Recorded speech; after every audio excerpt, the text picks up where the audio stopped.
So good morning. So we are going to start. Can you just confirm that you can see the screen and hear me? Yes, sir. Okay, thank you. So we were discussing about finite difference method, and we have seen that what this finite difference method, uh, or what is the main theme behind the finite difference method. What we have seen is that using the Taylor series expansion, we can replace any derivative that is present by suitable differences like this. Okay, so for example, this first order derivative del phi del x ij can be replaced by the difference between two grid point values. So value at a certain grid point minus the value at another grid point divided by the distance between the grid points. So depending on how these differences are taken, we found that there can be forward difference, then there can be backward difference, and there can be central difference. Okay, so central difference means we take the values on both sides and the difference between the values divided by the total distance to delta x. Similarly, we have seen how to take derivatives like second order derivatives and how to simplify them in terms of grid point values again, and also mixed derivatives also we have seen how to replace them by differences. Okay, so all of these cases, what you see ultimately is that the partial differential equation. So any partial differential equation will have second order derivatives or first order derivatives. Okay, for our cases, generally there are second order derivatives, second order PDEs. We generally deal with second order PDEs. So in those cases, ultimately what will be left in the equation after replacing these derivatives is certain grid point values. So values at, what is the diagram? Somewhere it would be there. So values at certain grid points. So we will have the derivatives replaced by values at certain grid points. And we have seen an example of 1D transient heat conduction. In that case, what we have seen is how we can replace these derivatives and what is the final equation, finite difference equation, okay, or difference equation. And this was the finite difference equation. So here all the values are in terms of grid point values. There are no derivatives. So for this particular case, we had taken an approximation. What we had taken? What is the approximation? So we have considered that the spatial derivatives, that is the derivatives with respect to space in the x direction, are in terms of the previous time step values. So in doing so, we can write the equation where all the terms on the right hand side are known terms. Okay, this we have discussed yesterday.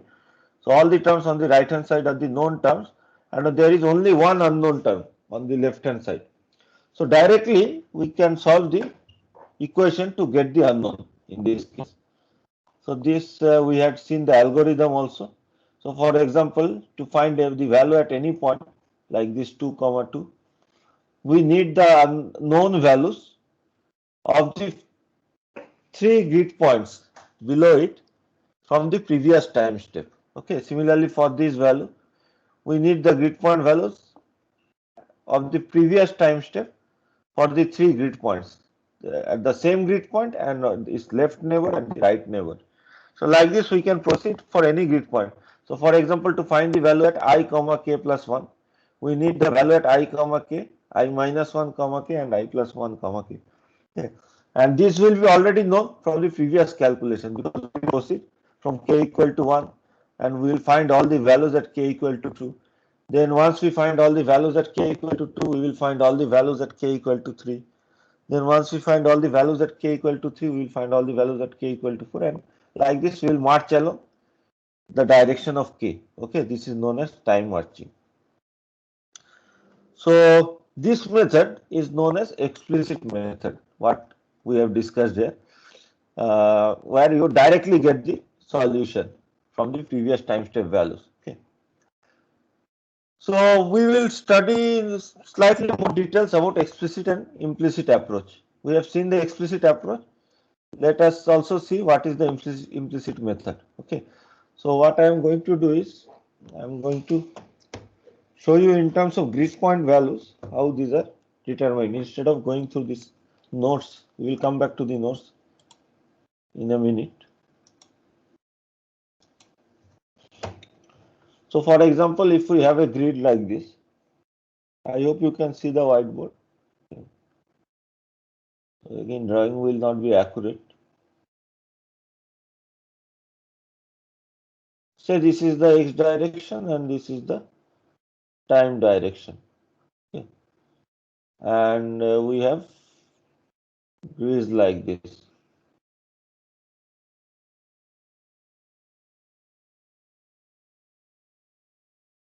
Certain number of grids are there. Drawing is not good.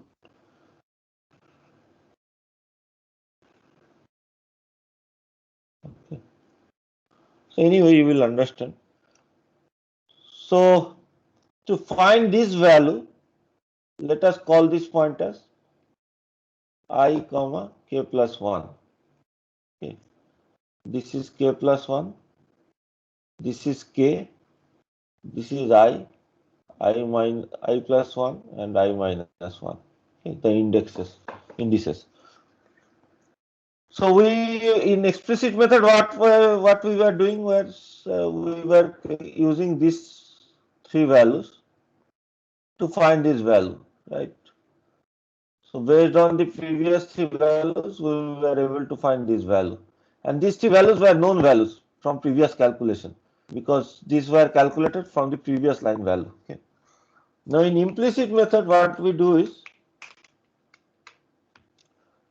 we use the current time step value, means the future value. So these three values, okay, we use this value, this value, this value, and this value. So the equation, I will come to the equation in a minute.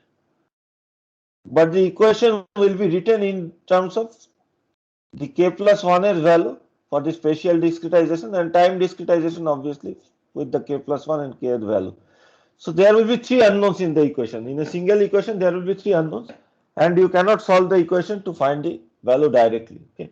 Let me show you the equation, then it will be more clear. I will come back to all these lines, but in the implicit scheme, what we do is, if you remember the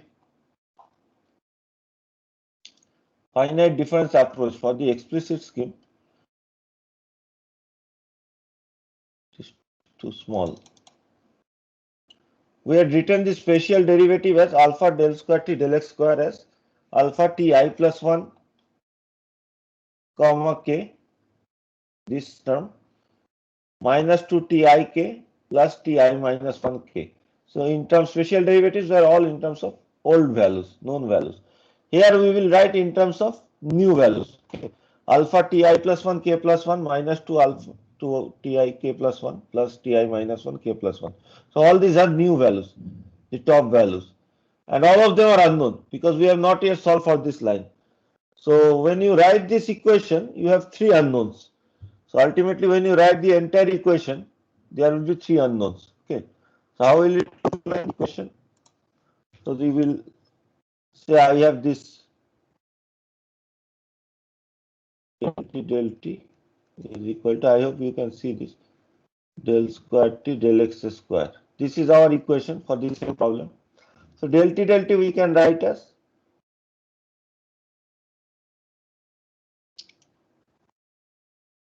ti. So generally this, although I was showing like I comma k plus 1, generally indexes are shown like this. For the time it is shown as superscript, for the space it is shown as subscript. Ti k plus 1 minus ti k by delta t. This is forward difference for the time direction is equal to alpha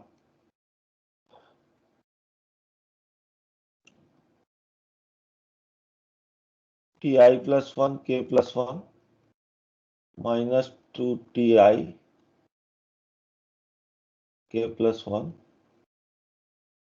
plus ti minus 1 k plus 1. All are k plus 1 as well. Okay.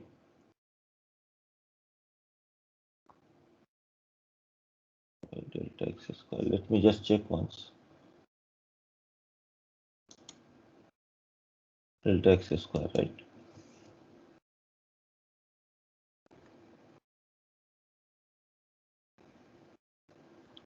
So this is the form of the equation. Okay. So you have this value which is unknown because it is at k plus 1 at time. This value is unknown, k plus 1 at time, and this value is also unknown, k plus 1 at time. So the single equation has only one known value. This is the known value. This all these three other values, ti k plus 1, ti plus, sorry, this is correct. Ti k plus 1, ti plus 1 k plus 1, and ti minus 1 k plus 1. These three are unknown values. So we cannot directly solve this equation to find the value of ti k plus 1. So to find this value, we cannot directly solve because this value is also dependent on its neighboring values which are unknown. Okay. So what we have to do in that case? We have to write down all the equations starting from the equation of this. Okay. So first we will have this equation. This will have other unknown values. Then we will have this equation, equation for this, equation for this. Like this, we will have how many equations? N minus 2 equations. Okay. If this is 1, I is equal to 1. Sorry. And this is I equal to n. So we will have n minus 2 equations because the boundary values are known from boundary condition. So n minus 2 unknowns, and for each of these unknown we have an equation. So n minus 2 unknowns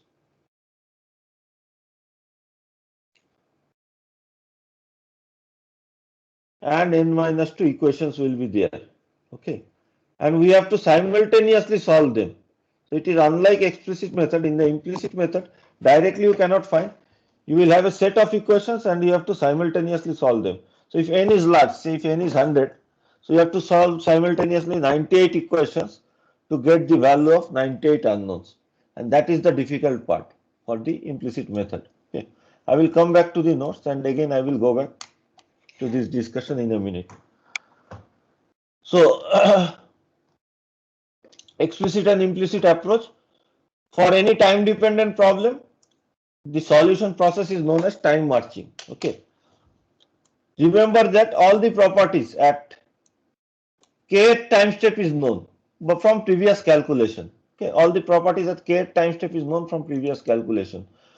And we have to find the values at k plus 1 at time step. Now, there are two different approaches. In the explicit approach, for each point, there is a single unknown variable in the k plus 1 at time step. All the other variable values are from the kth time step and those are known. So directly we can get the value of the k plus 1 at time step as we have seen in the previous case. Okay, we have an equation which looks like this.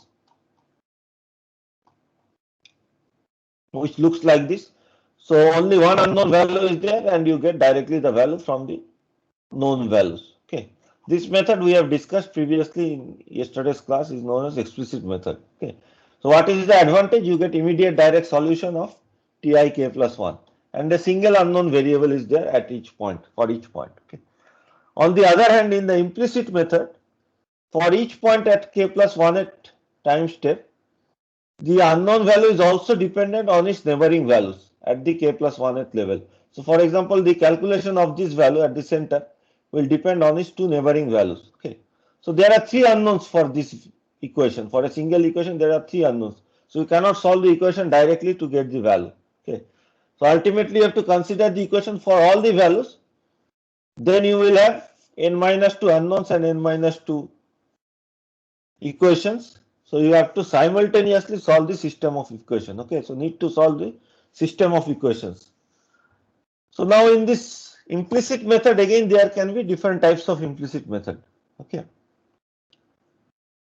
One is known as the fully implicit method. Just now what I have described is known as the fully implicit method. So in the fully implicit method, what we do is we take all the special derivatives in terms of the k plus 1 at value. Okay. All the special derivatives in terms of the k plus 1 at value. So we write alpha del square t del x square as alpha ti plus 1 k plus 1 minus 2 ti k plus 1 minus plus ti minus 1 k plus 1 by delta x square. So all these are next time step value. Okay, all of them are unknown by delta x square. So all the values in the discretized equation are the current time step values and are unknown. So, and as I have explained, you have to simultaneously solve all the equations to get all the values of the unknowns. Okay, only the boundary conditions will be known. So you don't have any equations also for the boundary conditions, but the boundary conditions come into picture when calculating the neighboring grid point value. So this grid point value will depend on the left side and right side. So boundary condition will be taken care of. Okay. So instead of fully implicit, there can be another method which is known as semi-implicit or Crank-Nicolson method. Here, what we do is we take the average values for all the spatial values.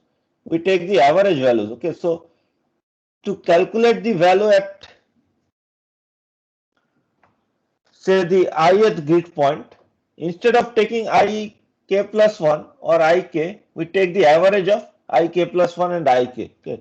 So instead of I plus 1 k plus 1, we will write I plus 1 k plus 1 plus I plus 1 k divided by 2. Okay. So we are taking a value in between these two grid points. We are taking a value in between these two grid points. I will describe in more detail. Similarly, 2 into half tik plus 1 plus tik. Okay. And similarly half ti minus 1 k plus 1 plus ti minus 1 k.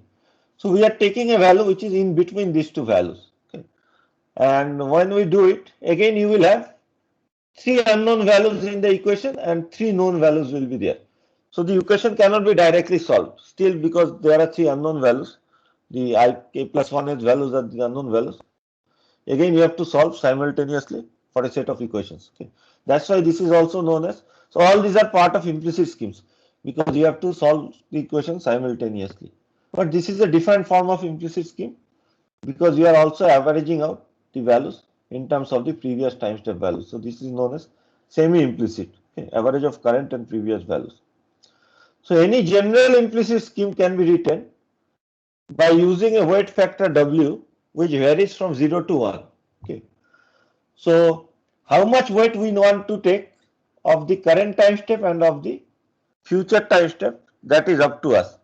So we can write any value, say for example the ith grid point value I can write as W into I k plus 1. So where W can be say any fraction between 0 and 1, say 0.3.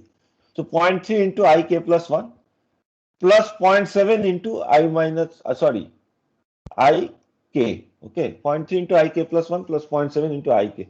So we were taking 70% weightage from the previous time step and 30% weightage from the current time step. Or we can take more weightage from the current time step and less weightage from the previous time step. So like this, if we denote all the variable values at I plus 1, I and I minus 1 in terms of W, we get a general implicit scheme where this W can have any values. Okay, W is known as the weight factor with a value between 0 and 1.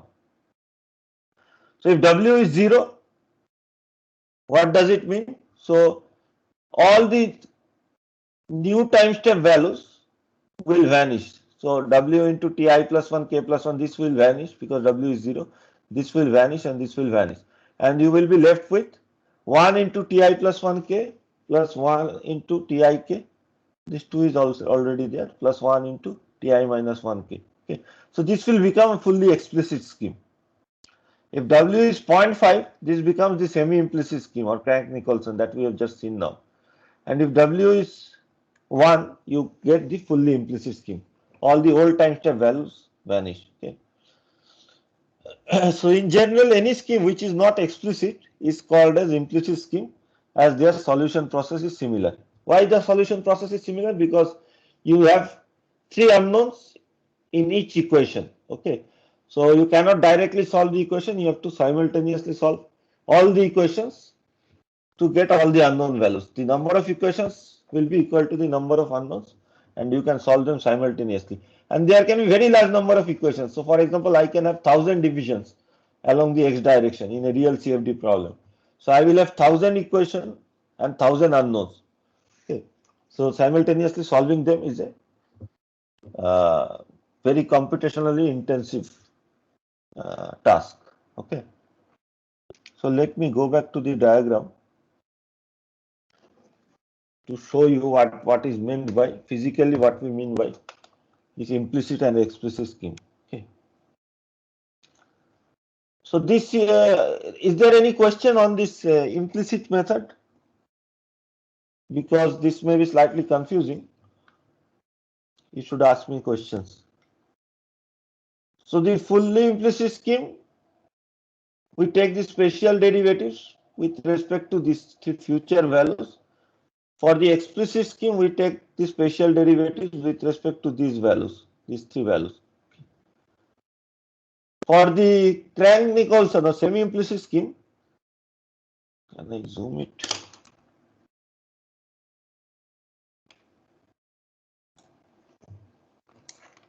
For the Crank-Nicolson scheme, we take the values at these intermediate points.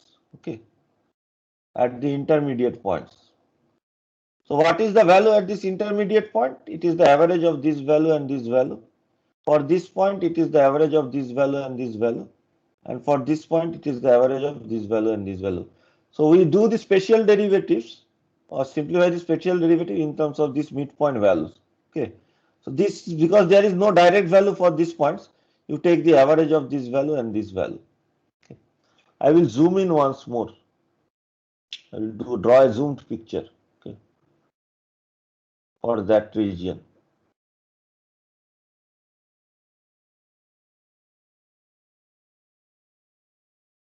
Look very bad.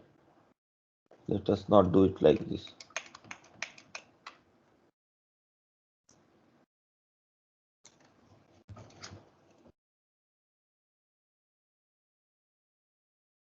So say this is one line and this is another line. Okay. This is the k plus 1th line and this is the kth line.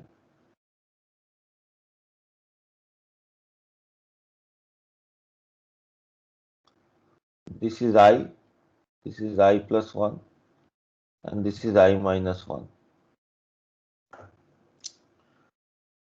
So let me just revisit this once. So for the spatial derivative, what is the spatial derivative? Alpha del square t del x square.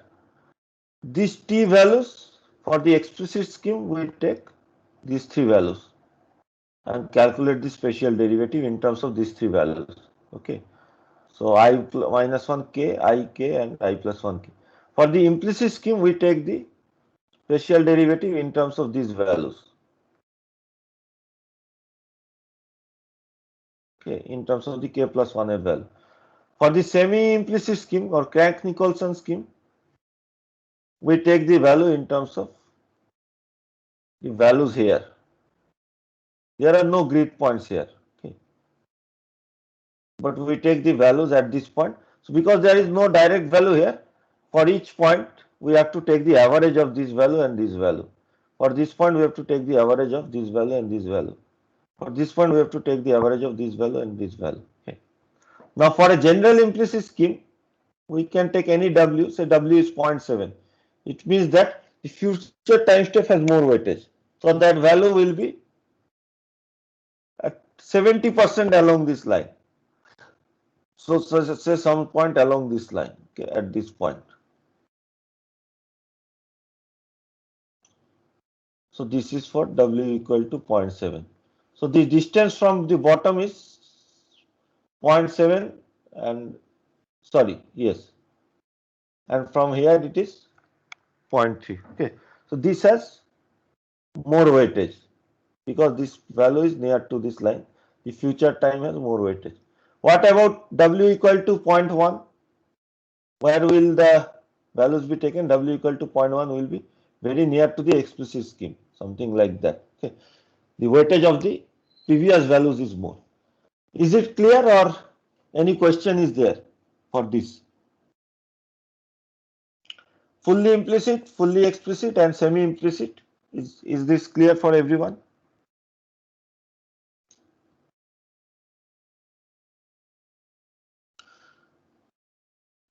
Yes, sir. So now can you tell me, okay, good. So can you tell me from physical point of view, which scheme is most accurate? Which scheme will be most accurate? Which scheme will take the variation with time most accurately?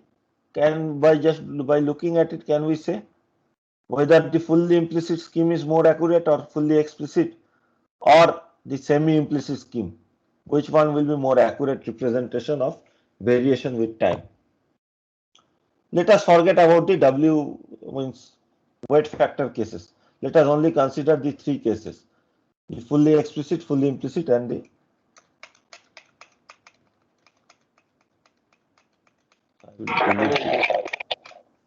semi-implicit. So actually it will depend on the physical problem. Okay, so I will rotate this and I will put the x-axis as the time. Okay, so for example, if you have a variation of temperature with time like this, okay, so this is time and this is the temperature, and say these are the two time steps. This is the k plus 1 time step, and this is the k time step. I have rotated this picture, okay, for a certain grid, okay, for any grid. This is the k time step, this is the k plus 1 time step. So for explicit scheme, what do? We take all the value at the k time step. Okay, so we take all the value at the k time step as if the variation is like this. So the interchanges occurred in the k time step, and then there is no change like this. Okay, for fully implicit scheme, we take the value at the k plus 1 at time step as if the variation with time is like this.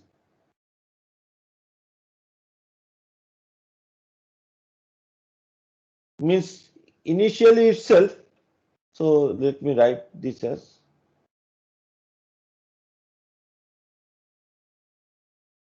because this is time. So this is T1 and T2. So initially itself we have gone to the next time value T2, and it remains there as like this. And the Crank-Nicolson scheme assumes that with time the value goes like this. Means it is the average value. So initially it was T1, with time it has gone linearly to T2. Okay. I will again explain. So the fully explicit scheme assumes that at the beginning of the time step itself the value has no, sorry. I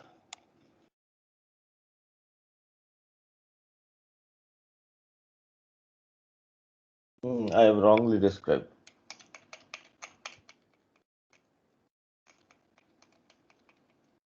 Okay. So the fully explicit scheme assumes that the value remains same as the old time step value. Okay, this is T1 and this is T2. The value remains as old time step value for the entire time step, then it goes to the new value. Okay. So all the spatial derivatives are in terms of the old time step value. So ignore my previous discussion. Okay, this is the correct discussion. The fully implicit scheme assumes that at the beginning of the time itself, we have gone to the new time step value and then we remain there. Okay. So this red line is fully implicit and the green line is explicit. Okay. Explicit assumes that you remain at the old value until you reach the new time step and then it goes to the new value. Implicit assumes that you directly reach the new value and you remain at the new value. And the Crank-Nicolson scheme assumes that you linearly go to the new value. Okay, so that's why we take an average value in between. Now, depending on the physical problem, you cannot directly say which one is more accurate. So there are many types of physical problems. Some of the problems, what happens is that, say you have a hot sphere, okay, metallic sphere, and you put it in a, or you have a cold metallic sphere, okay, you put it in a hot liquid. So the temperature initially will rise very fast and then it will slow down, okay, as the temperature difference decreases. So the temperature variation of the sphere will look something like this. So initially it will rise very fast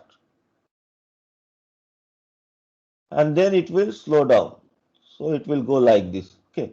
So in many physical problems, the best option actually is the fully implicit scheme because it captures the phenomena more accurately. However, in many other cases can be there where the physical phenomena is such that initially the temperature rises very slowly, but say chemical reaction. Okay, chemical reaction, what happens? With higher and higher temperature, the reaction rate increases. So initially the temperature rises very slow, but with more reaction, the temperature rises faster and faster, and you go like this. These things we will discuss in future also, but I am just showing here. Okay. So in these cases, chemical reactions and similar variation, explicit method is more accurate. So it is not that always semi-implicit will be the most accurate. It depends on the variation of temperature with time. Okay, there can be exponential variation like this, or there can be asymptotic variation like this. So directly it increases and then it slows down. Okay. In many cases, the variation may be linear. Slowly, linearly, the temperature is rising. Okay. In that case, the fully implicit scheme is the most accurate scheme. So, depending on the physical problem, we can decide what will be the suitable scheme. But in the limit that this delta t is very small, so this distance is delta t, right? This is delta t here. This is delta t. One time step. If delta t is very small, this does not matter. All these variations, if delta t is very small, all these three variations will give similar type of result. Okay, and there won't be much difference. So if we take suitable small delta t, we can take any of these schemes. Is this clear, or should I repeat this part?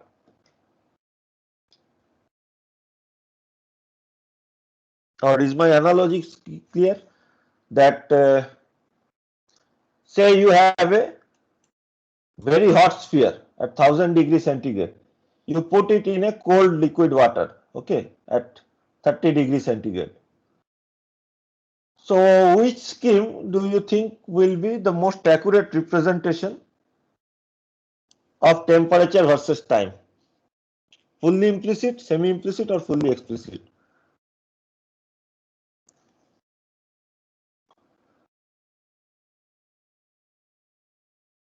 What will be the type of variation of temperature with time if the hot sphere is put in a cold liquid?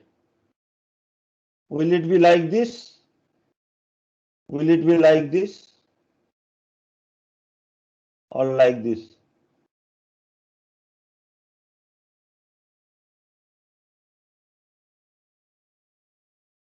Out of these three lines, which one is the most accurate representation if I put a hot sphere in a cold liquid?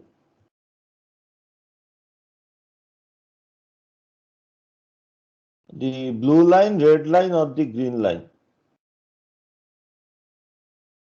I have a hot sphere at 1000 degrees centigrade. I put it in a very cold Red liquid. line. The red line, right? Initially temperature will decrease fast because of larger difference in temperature. The rate at which the temperature decreases depends on the temperature difference. It transfer depends on the temperature difference. So initially the temperature difference is large. So rapid cooling occurs and ultimately the cooling slows down as the temperature difference is decreased. So red line is the most accurate. So then which scheme should be the more accurate if I have very large delta t? Explicit scheme. Why explicit scheme? Sir, we are taking k at time step, right? In explicit scheme. Yes, k time step value. But is Uh, the is the value near the k time step value for mode time or near the k plus 1 time step value for mode time? So this is the k time step value. Okay, and this is the k plus 1 time step value. So is the value for mode time, is it towards the k plus 1 time step value or k time step value? This is the k time step value. This is the k plus 1 time step value, right?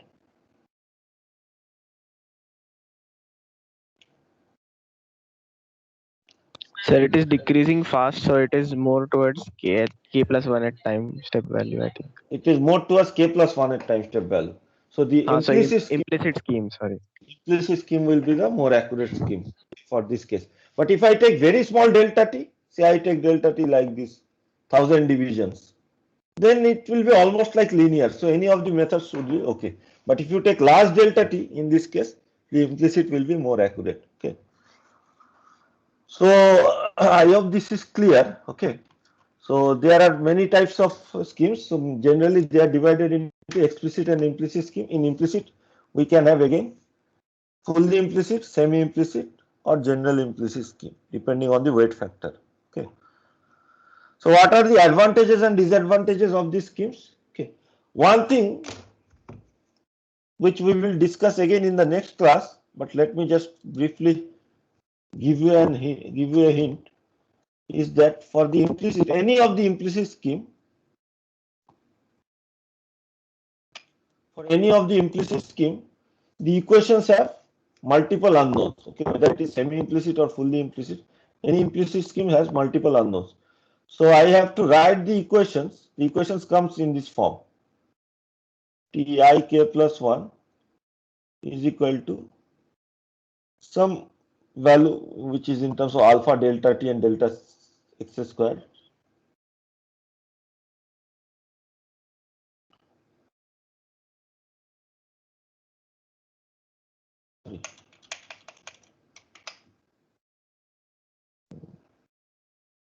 Tik plus ATI plus 1. This I will discuss in the next class also.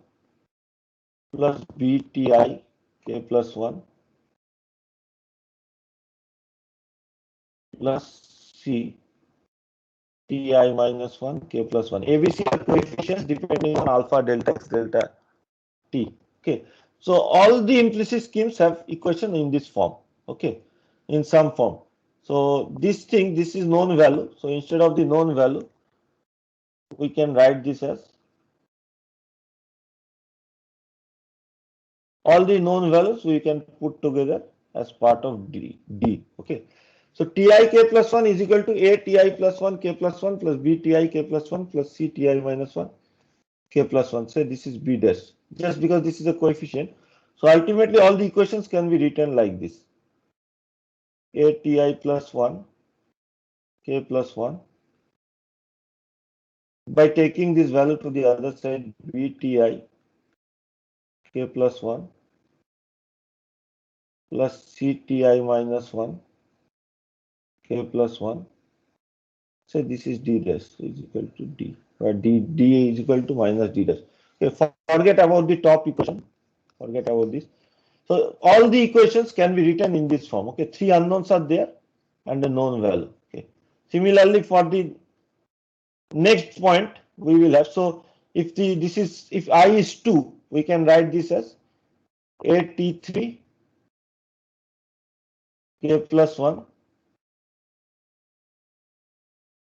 BT3 BT2 K plus 1 plus CT1 K plus 1 is equal to D. Okay.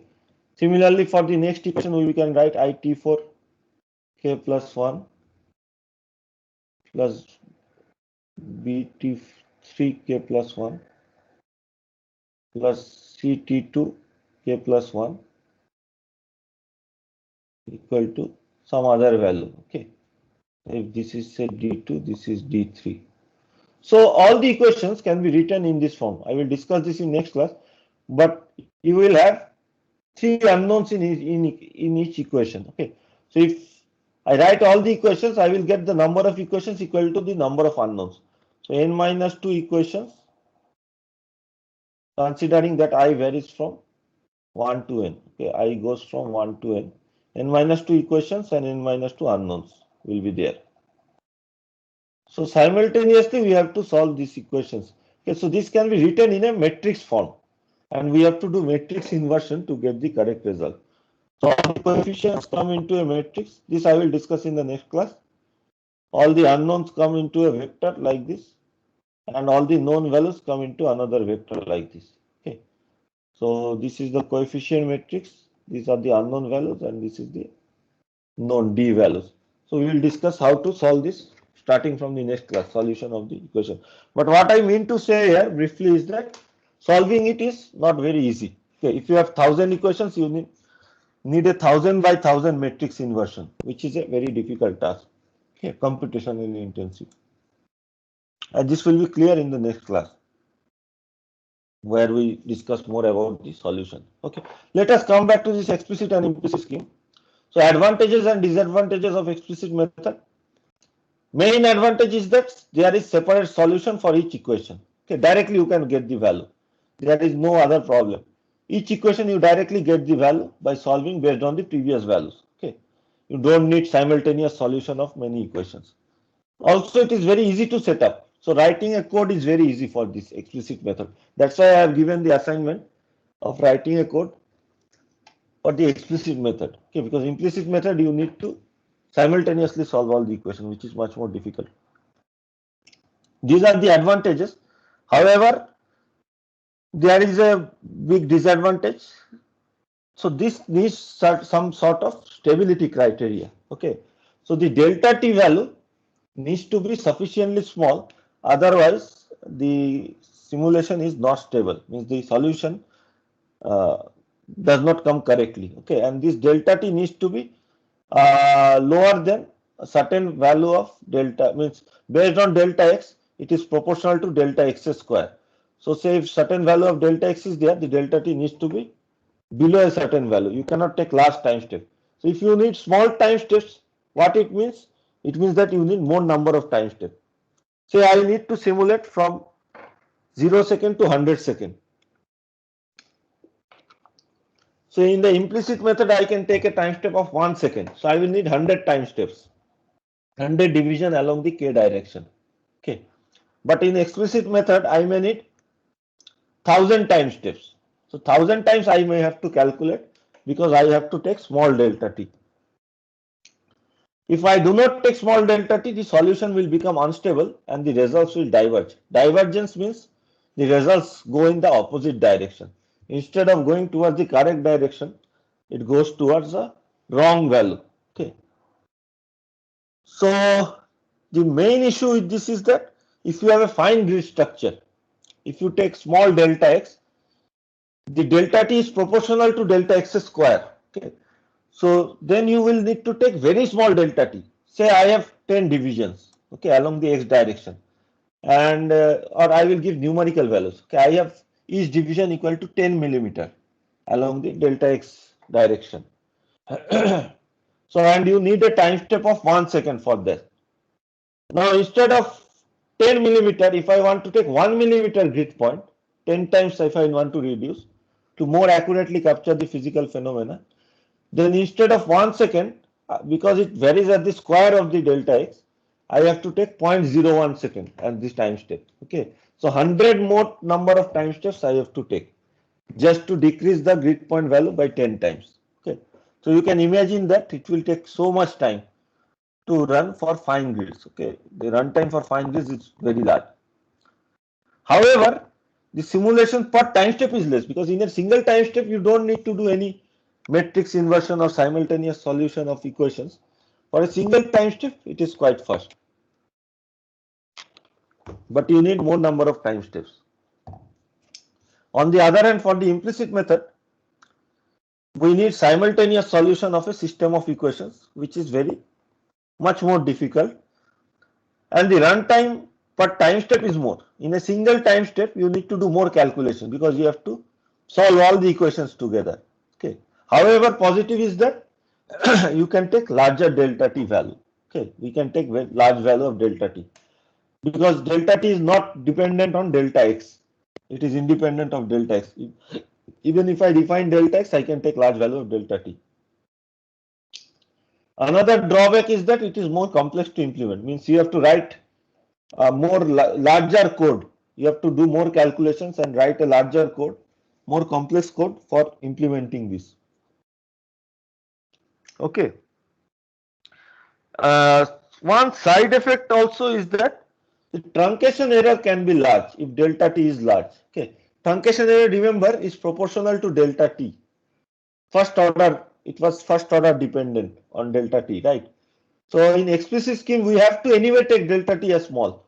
For implicit scheme, we can take delta t large, But one side effect of this is that in this case, if you take large delta t, the truncation error can be large. Okay, but it will not be a problem if we finally reach a steady state solution, because in the steady state solution, the result is anyway correct, means it has reached a equilibrium condition. So there is no truncation error in that case. And one very good advantage of implicit method is that if the geometry is very complex, okay, say you have a very complicated geometry, narrow channels are there, in between some places are there which are very narrow channels, okay. So in those cases, for resolving the flow through these narrow channels, you will have to anyway take very fine grid, okay, otherwise you will not be able to resolve the flow properly. Okay. So in those cases, if you take explicit scheme, your time step needs to be very small, because you have fine grid structure, your time step needs to be very small. But if you take the implicit scheme, you need not take a very small time step. So in these cases where you need very fine grid spacing, the implicit method is better. Okay, let me show you one example of when the implicit scheme will be better, okay, based on this discussion. Say you have a geometry like this, okay. You have a flow pattern like this. I have a geometry like this.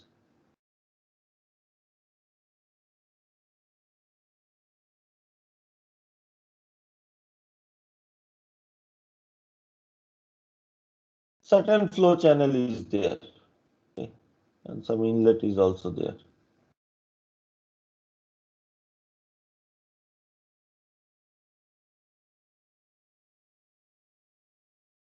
This is our geometry, entire geometry, okay. So if I want to accurately capture the flow pattern, I cannot take large values here, so I have to take small grids here, so very, very small. You have to divide into number of divisions here. Then inside I can take large grid points, okay. To reduce the computational effort, I can take large grid points here. So here you need to find grid points. The drawing will be very inaccurate, but you will get the idea. Okay. Then I can take large grid points, and towards the end again I need fine grid points. Okay, fine grid points like this. So this is needed because you need to accurately capture the flow in these narrow regions. Okay, here also you will need fine grid points.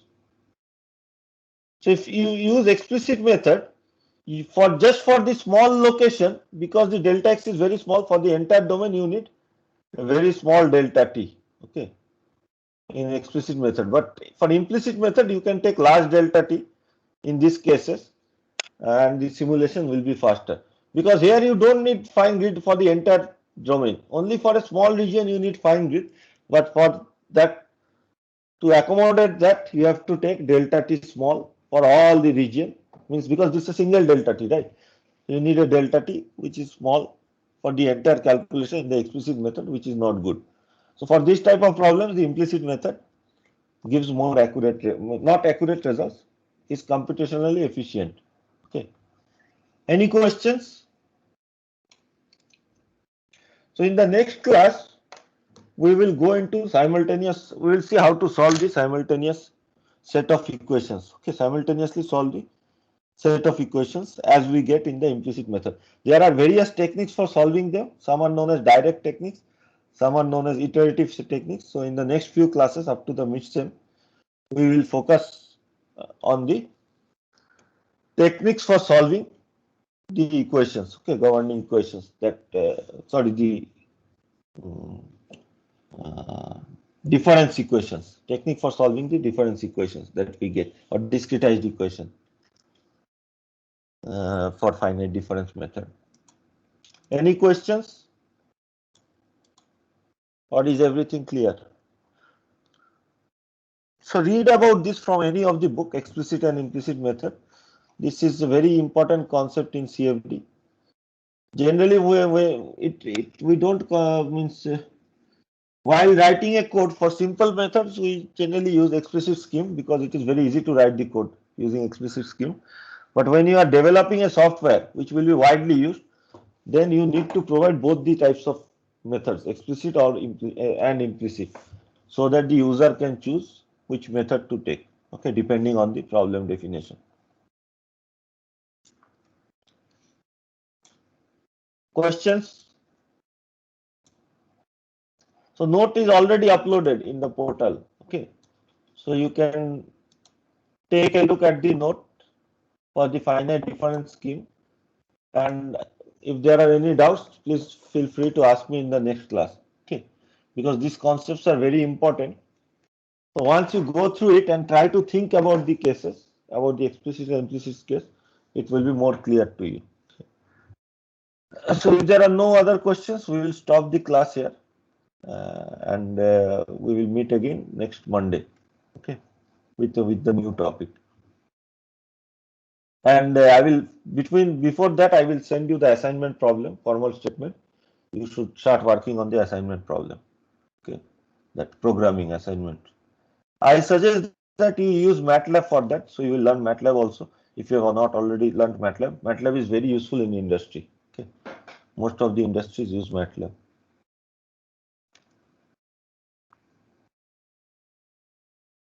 Okay, then if there are no other questions, thank you, and please go through the material. Thank you, sir. Thank you.